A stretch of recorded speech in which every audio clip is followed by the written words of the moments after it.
These are my poems for my residency in Postman's Park in the City of London, thanks to the Poetry School and the London's Parks and Garden Trust.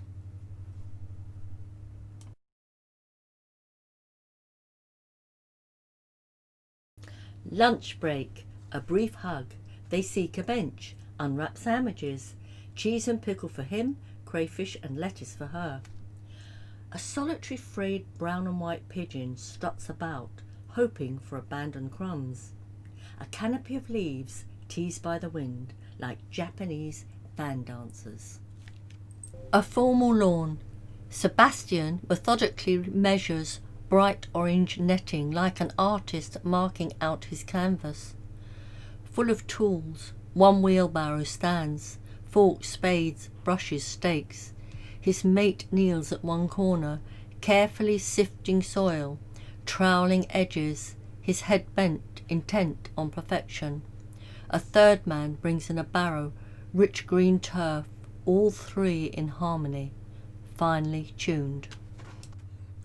I hope this is the pew where once the poet sat, listening to sacred music from the deep-throated organ, wafting through ancient pillars up to the ornate ceiling, looking up at the famous altar painting stored in Wales during the war, and now with the daylight flickering on the angel with the chalice in Gethsemane, offering strength and courage to the Son of God. I hope this is the pew where once the poet sat, next to the Wesley window that was not his favourite, near a memorial to someone's much-loved daughter, and not far from the detailed deliberations of Dame Anne Pankhurst's widow, who in her will in 1595 tried to devise ways to ensure her estate would help the poor in perpetuity. I hope that this is the pew where once the poet sat, singing the hymns and half listening to the sermon as thoughts of the letters he still had to write and the women he loved passed through his mind. Having time to later wander to his favourite memorial, where it implies that it is not a man's ornate plaque, but the good deeds he accomplished that count, in memory of Sir John Betjeman. Yellow balloon in memory of Dave. Suppose I whispered Postman's Park and wrote the word love on a luggage label and tied it to a yellow balloon.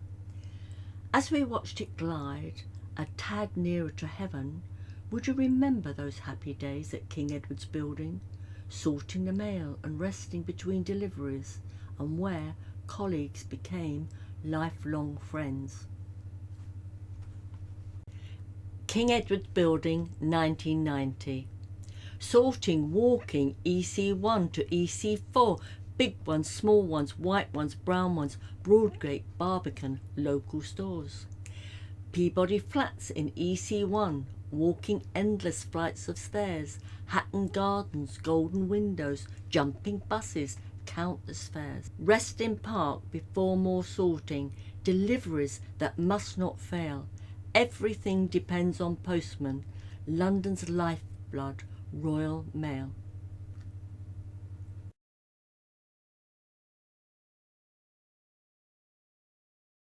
If I fell to the floor, my head bent in supplication, would the moon and Virgo be making mischief? If my hands became thin and papery like honesty pods, my muscles softened, would I have shrunk to the size of a pea? If I felt a sensation like pins and needles giving me tiny legs, but something dark like a blackbird's wing hovered over me, would I know instinctively to crawl into a crevice as a droplet of my human blood painted my wings? Ladybird. The handkerchief tree, scanning the Watts tiles under the loggia. What courage it must take to jump into the depths of Highgate Ponds to save someone from drowning, to risk being crushed to death by the weight of a runaway horse's hooves, to die on a burning stairway, trying to save your mother from a house on fire? Is it all their gentle spirits, turning the leaves of the handkerchief tree pure white in remembrance? On the path I just avoid stepping on a brown worm. I place him on rain-sodden earth. After all, anyone can take the wrong direction.